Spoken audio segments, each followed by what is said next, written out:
Prieks jūs visus redzēt, dārgie brāļi māsas, pagodināts, ka varēju braukt šodien paciemoties un padalīties ar savu liecību. Noteikti, es domāju, ka tas būs kā stiprinājums, varbūt kādam tas būs kā stiprinājums, varbūt kādam kā vienkārši liecība. Un stāsts, kā es nonācu pie Dieva, kā Dievs manā, kā būtu pareizāk teikt, kā es viņam teikt. Jo es viņu nemeklēju īstenībā. Viņa var teikt 2009. gadā, tālajā gadā, es savos maksimālos gados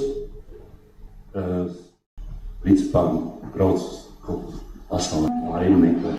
Es braucu tā kā laimi meklēt pasaulē un tad nonāku tā, ka galā es izvadāju pusi Eiropu un beigās es nonāku Lielbritānijā.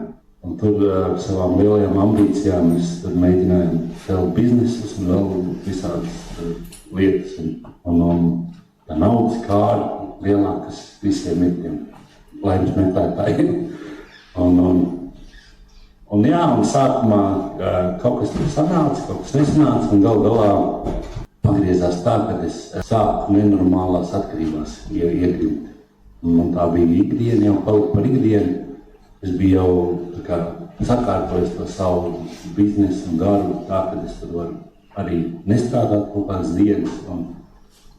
Un totālā pagribumā es aizgāju tik tālu, kad alkohols sāku lietot 5 dienas nedēļā jau, 2 vispār tikai kaut kādas, kā saka, tās attiešanas. Un man dzīvē notika vēl viena kaut kāda traģēdija, teiksim tā, kad man vispār iedinu totālās depresijās, un es vēl tādu narkotiku lietot. Un galā pēc kaut kādiem 2 gadiem apmēram bija tā, kad es jau kaut kādos šķūņos, kaut kādās garažās jau tur pat 3-4 dienām gulēju. Vienkārši tur kaut kādiem, tiem pašiem narkomāniem un alkoholiķiem. Bija tā, kad visi saprata, kad es vienkārši nomiršu, jo es neredzēju vispār nekādu izdarīt no tā visa. Jo vēl jau kas bija tas, kad es nezinu, kāpēc, bet tajā laikā ar visu to, ka es biju kaut kāds jau nozēries, nonarkojies, narkomāns vai pat šķūņiem, bija tā, ka es kaut kādā baigā lepnībā tomēr skatījos uz cilvēkiem, un es domāju, ka es tomēr kaut kas esmu. Un tāds liels un varens, un tas tāds periods tikai manā dzīvē, un tad es jau tikšu galā ar to visu. Viena reize bija tāda, kad es biju tā pārdozējis, tur ne tā, ka tur man slimīs vajadzēja, bet tur kaut kādi mani draugi toreizēji tur bija, tā kā tur atsēgušies, un kas tur. Un es tā pārdozēju arī, kad es no rīta pamūtos sētā, no tās garažas bišķi tālāk pie izkastiem. Tas bija tas, kas man vienkārši salauza vispār prāti. Es domāju, kā tas cilvēks ar to laipnību, ar tiem lieliem saviem plāniem un visu to. Kā tas var būt? Man vienkārši tas neslikās. Un es domāju, vai mēs tad mirstam, vai es nezinu kas. Un bija tā, kad kārtējā kaut kādā nedēļas nogala, nekas tur nemainījās, tās narkotikas, alkohols, 3-4 dienas, 5. Un bija tā, kad man tie draugi, tie visi tur bija tā kā, kurš tur izmītis, kas tur ko, man nav ko darīt. Es sēžu telefonā Facebookā, tur viena meiteni sludina Dievu vārdu. Man darīt nav ko, es domāju, jāpaņirgājas par viņu, jo man nav ko darīt. Un es viņai rakstu vienkārši publiski, tā kā komentēju, saku, kādu Dievu tu tur sludini, ko tu vispār runā, tu vispār, zināt, kur es, piemēram, šajā brīdī atrodos un ko es daru. Tev vispār notiek, rastos kaut kāda savādāk. Es sapratu, ko tu tur, varbūt tur nesludināt to Dievu un tā vienkārši. Un viņi man saka, kad, Dievs ir dzīvs, un es saku, un es viņā sāku stāstīt, kur es atrodos, ko es daru un tāda. Viņi saka, bet tev Dievs var palīdzēt. Tā, es neticu, vienkārši, tas nav reāli. Jo es saku, es saprotu, ka tu kaut kādā savādā realitātē dzīvo. Bet tas nav priekš manī.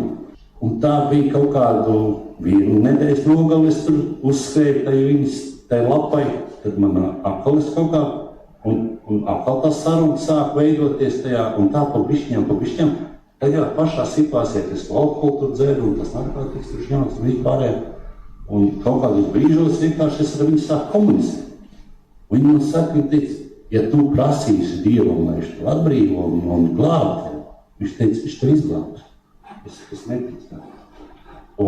Bet es tik tālu nodzīvojos, jo, kad, bija tā, kad man bija pirms tam ģimene arī, man bija sieva un bērni, kad es to ģimeni pazaudēju tajā brīdī, tajā periodā. Ar savu uzvedību, ar savām atkarībām, visu, kas ir, principā, tas ir normāli. Jo, kurš normāls attiekās cilvēks ar tādu dzīves kopā. Un bija tā, kad es tajā mājā, kur es dzīvoju, es tur paliku viens tajā mājā. Principā, man ģimene aizvācās, pēc kārtējā tusiņa, kad es aizgāju mājā tur, tajā istabā, tur tās 3 dienas iztrīsēties, lai atiet un tā. Man tā meitene atsūtīja YouTube tāds video rulīts, notiek, es redzēšu tāds tēva vēstuli dēlam, ir tāds video rulīts. Un es noklausījos, man likās, ka tas ir pa manī. Kad es beidzot, ja man arī, manā ģimenē man nebija tēvs, man bija augšķēvs. Un es sadzirdēju tajā Dievu vārdā, tajā saliktajā video rulītī, ka tas ir tēvs uz manīm runā. Un bija tā, kad es nokritu ceļos pa nakti vienkārši. Es nokritu ceļos un es teicu, Dievs, piedod man un izglāb man, jo es neko nevaru. Ja tu esi, tad vienkārši glāb man. Un viss, es gaidīju kaut kādu zibeni no debesīm, kaut ko, nekas nebija. Un tā es aizgāju gulēt. Un to es varbūt tās nekad mūžā nesapratīšu līdz galam, kad es pa nakti piecēlos, jeb es biju miegā, pusmiegā, jeb varbūt tas vēl tās atkarības man kaut kādas tur bija, kaut kādas. Bet es reāli 2 metri no sejums ieraudzīju Jēzus attēlu, kas pasniedzis roku, viņš teica, Gati, nebīsties, es esmu ar tevi. Un tā sajūta bija tāda, ka es to balsi jau biju kādā, es viņu pazīstu. Un liekas, ka tas vienkārši ir, pilnīgi tā kā ģimene kaut kā. Tā kā es to balsi dzirdēju. Es tajā brīdī vienkārši, man sākas, bija asaras un vienkārši es 4 stundas vienkārši raudāju. Es katru to savu nodarīto pārdarījumu, kam es biju cilvēkam kādam, ko ļaunu izdarījis, es tev arī kauties, man patīk kādreiz. Es katru man vienkārši tas viss ar tādu nožēlu skatījos uz visu to savu, nolāpīgo dzīvi, ko es esmu dzīvojis. Man liekas vienkārši, es domāju, kādu žēlastību es tagad piedzīvoju, kad es vienkārši apzinos to, ko es darīju nepareizi. Un tā es kādas 3-4 stundas, es nezinu, laiku, īpaši es pulkstenī neskatījos. Un es tā izraudāju visu ārā, siemīgu. Tad es no rīta pamodos, es domāju, jāuzraksta meitenei no tā Facebook. Es saku, klausies, kas notiek? Viņi saka, redz, Dievs tev ir pieskāries, viņš saka, tev ir piedzīvs no augšiem. Bet man jau tas tā, es domāju, labi, tagad viss kārtībā būs, un tā nevarētu. Es saku, kas man jādara?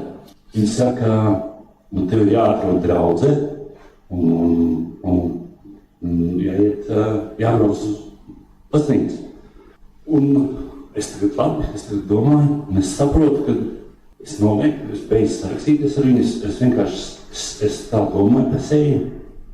Un es sāku saprast, ka tiešām es negribu ne alkoholu. Es tajā dienā sapratu, ka es varētu mūžam nelietuši ne alkoholu, ne narkotikas, neko. Tīri es saprotu vienkārši apziņā to, ka es nekad mūžā vairs nepieskaršu vienai atkarībai. Un no tās laika man neviena atkarība. Es no tā laika jau 4,5 gadu. Un man tā apziņa ir tāda, kad kamēr Dievs neatbrīvo, tu ar Dievu palīdzību, tu cīnies ar to atkarību. Ne? Bet tad, kad viņš jau atbrīvo, tā cīņa beigās, viņa pazūd vienkārši. Un tu saproti, ka tu esi brīvs. Un tad, kad es te meitenei saku, tad, kas man jādara, viņas brauc meklējumi ar draudz, un tādā garā. Es saku, kurš tā Anglijā dabūšu kādu latviešu draudzi angliski? Tā, īpaši baigi tajā brīdī nesapratu. Un viņi saka, nē, jums tur kaut kā 100 km attālumā tieši latviešu draudz garās. Es saku, labi. Tad es braucu nākošajā. Tur sestdienās mīrēja telpas tā draudzīt. Un tad es aizbraucu no pirmo dievkalpojumu. Un es skatos, mācītājs, sīru, un tur slavētāji vieni pat, tie klavieri, es slavēju Dievu. Jo labi, es sānās kaut kur nosēžos, es gaidu, kāds vispār, kādi cilvēki tur sanāks un tādā darāk. Dievkalpojums sākās un neviena nav. Vispār neviena. Es viens pats tur esmu. Man kā, es domāju, Dievs ir domājis, kā viņš pabauda, es pēc tam to sapratu. Es domāju, Dievs kā viņš pabauda, viņš pat draudu atvēru, es atgriezu uz to.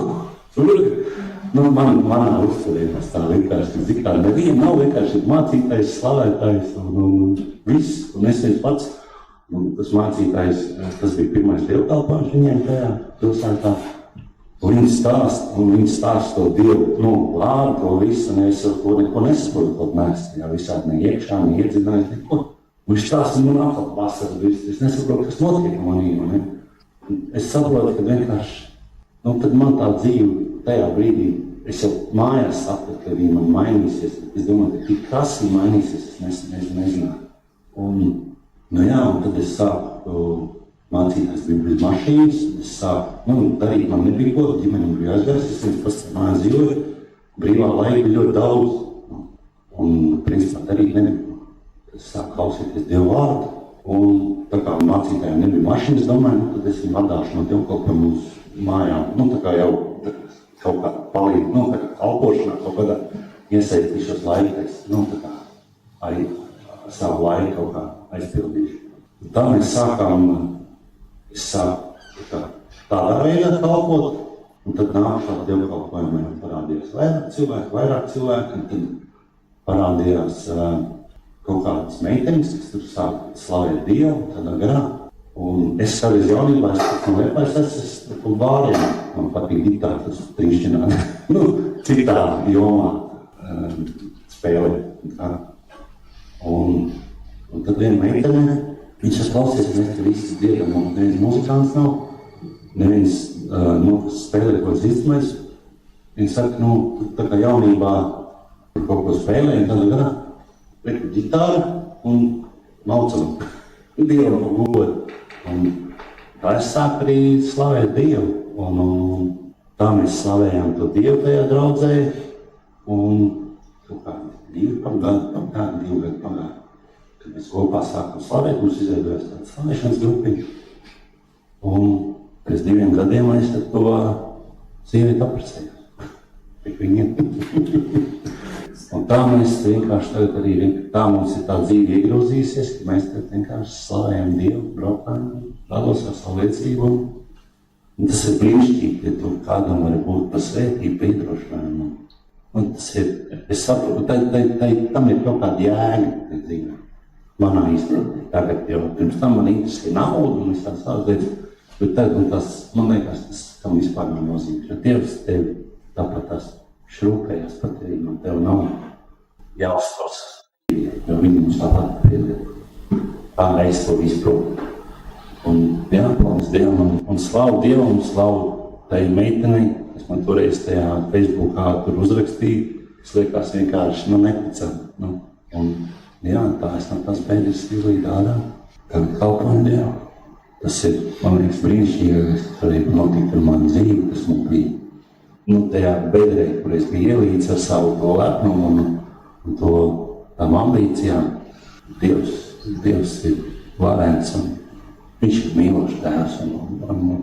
Man nav vienkārši, man jau nav tik daudz vārdu izstāstīt to pateicību, kādā žēlstībā mēs dzīvojam, cik tas ir brīnišķīgi. Tā kā, paldies par uzklausījāt un slavu Dievu. Paldies Gatim par liecību.